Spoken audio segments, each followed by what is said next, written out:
ପିଲାମାନେ ଆଜି ଆମେ ଶୁଆର ଥଣ୍ଟ ଆଉ କୋଇଲିର କଣ୍ଠର ଅଭ୍ୟାସ ପ୍ରଶ୍ନ ଉତ୍ତର କରିବା। ତାହେଲେ 1 ନମ୍ବରରେ ଆମକୁ ଦେଇଛି କରେ ଶୁଆର ଥଣ୍ଟ ଦେଖିବାକୁ କିପରି। ପିଲାମାନେ ମୁଁ ଏଠି ଉତ୍ତର ଲେଖିଦେଇଛି ଶୁଆର ଥଣ୍ଟ ଦେଖିବାକୁ ନାଲି।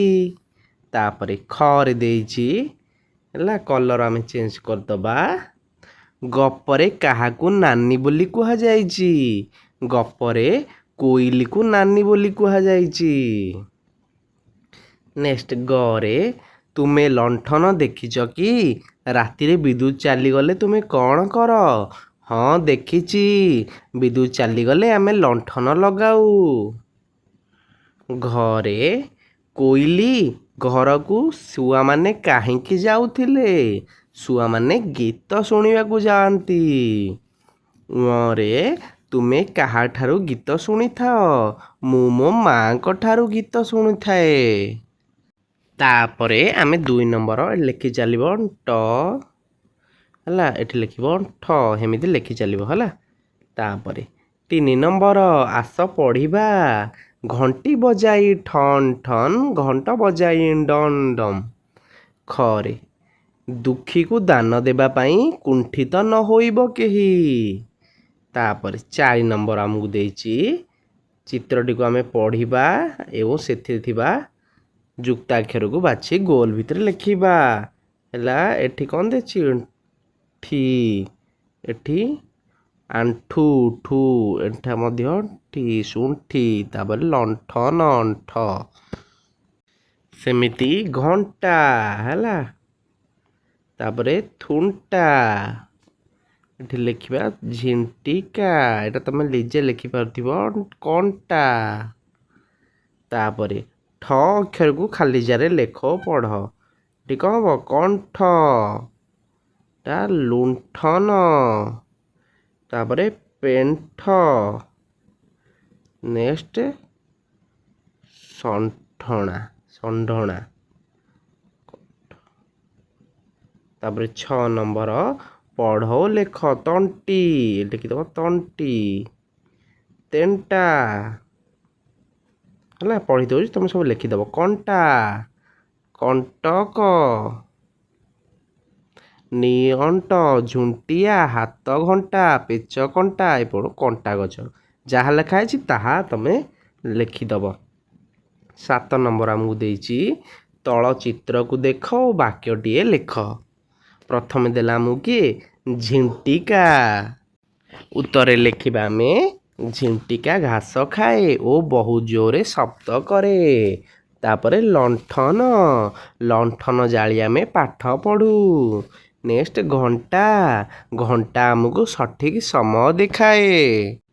8 ନମ୍ବର ପ୍ରଶ୍ନ, ପ୍ରଜାପତି 2 ଡେଣାରୁ ଅକ୍ଷର ନେଇ ମଝିରେ ଥିବା ଅକ୍ଷର ମିଶାଇ ଶବ୍ଦ ଗଢ଼ିବା। ବୁଝିହେଲା? ତାହେଲେ ମୁଁ ଗୋଟେ କରିଦେଉଛି, ମୁଁ କରିଦେଲି ଆଣ୍ଠଣି। ବୁଝିହେଲା? ଆଉ କ'ଣ କରିପାରିବା କହିଲ? ଗୁଣ୍ଠୁଣି ହେଲା, ପଡ଼ିଥିବ ଗୁଣ୍ଠୁଣି ହାତୀ, ସେମିତି ଗୁଣ୍ଠୁଣି। ତାପରେ ଆଉ କହିଲ ଦେଖିଆ ତମେ, କୁହ କୁହ। ଗଣ୍ଠିଲି, ଗଣ୍ଠିଲି। ଆଉ କ'ଣ ହବ କୁହ? ଆଉ ହବ ଆମର ଆଣ୍ଠୁଣା, ଆଣ୍ଠୁଣା, ଆଣ୍ଠୁଏ ଲେଖିଦିଅ, ଆଣ୍ଠୁଏ ହେଲା। ତାପରେ 9 ନମ୍ବର ଯିବା, ଦେଇଛି ଆମକୁ କରେ ଗଛ ଉପରେ ଛୁଆମାନଙ୍କୁ କିଏ ଖୁଆଉଥିଲା? ଗଛ ଉପରେ ଛୁଆମାନଙ୍କୁ ତାଙ୍କ ମା ଖୁଆଉଥିଲା। ଖରେ କେଉଁ ପକ୍ଷୀର ସ୍ୱର ମଧୁର? କୋଇଲିର ସ୍ୱର ମଧୁର। ଗରେ କୋଇଲି ଓ ଶୁଆର ପରିବାରକୁ ସମସ୍ତେ ଆଦର କରନ୍ତି କାହିଁକି? କୋଇଲିର କଣ୍ଠ ଓ ଶୁଆର ଥଣ୍ଟ ଯୋଗୁଁ ସମସ୍ତେ ଆଦର କରନ୍ତି। ଘରେ କେଉଁ କାମ ସମୟରେ ତୁମ ପରିବାର ଅନ୍ୟ ପରିବାର ସାହାଯ୍ୟ ନିଅନ୍ତି? ଘରେ ପୂଜା ପର୍ବ ହେଲେ ସମସ୍ତେ ସାହାଯ୍ୟ ନିଅନ୍ତି। ରେ ତୁମେ ରାତିରେ ଘରକୁ ଫେରିବା ବେଳେ କ'ଣ କରିବ? ମୁଁ ଲଣ୍ଠନ ଧରିକି ଆଲୁଅରେ ଘରକୁ ଆସିବି। 10 ନମ୍ବର ପ୍ରଶ୍ନ, ଘଣ୍ଟା ନଥିଲେ କ'ଣ ଅସୁବିଧା ହୁଅନ୍ତା ଲେଖ। ଗୋଟେ ଲେଖିବ ବିଦ୍ୟାଳୟକୁ ଠିକ୍ ସମୟରେ ପହଞ୍ଚି ପାରିନଥାନ୍ତେ ଏବଂ କୌଣସି କାର୍ଯ୍ୟ ସଠିକ୍ ସମୟରେ ହୋଇପାରିନଥାନ୍ତା। ତାପରେ ଆମେ ଉପଯୁକ୍ତ ବିରାମ ଚିହ୍ନ ଦେବା। ତୁମେ ଲଣ୍ଠନ ଦେଖିଛ କି? କ୍ୱେଶ୍ଚିନ୍ ମାର୍କ ଦେବା, ପ୍ରଶ୍ନବାଚକ ଚିହ୍ନ। ଶୁଆର ଥଣ୍ଟ ନାଲି, ବୁଝିଲା, ଏଠି ବାକ୍ୟଟି ସରିଗଲା ହେଲା। ଗୋଟେ ଗାର ଦେବା ହେଲା ଯେଉଁଠି। ତାପରେ ଆହା କି ମଧୁର ସ୍ୱର, ତାହେଲେ ଏଠି ଆମ ବିସ୍ମୟ ସୂଚକ ଚିହ୍ନ ଦେବା ହେଲା। ଗୋଟେ ଗାର ତା ତଳେ ଡଟ୍ ହେଲା। ଏଇଟା ହେଲା ବିସ୍ମୟ ସୂଚକ ଚିହ୍ନ, ମାନେ ଆଶ୍ଚର୍ଯ୍ୟ ହେବା।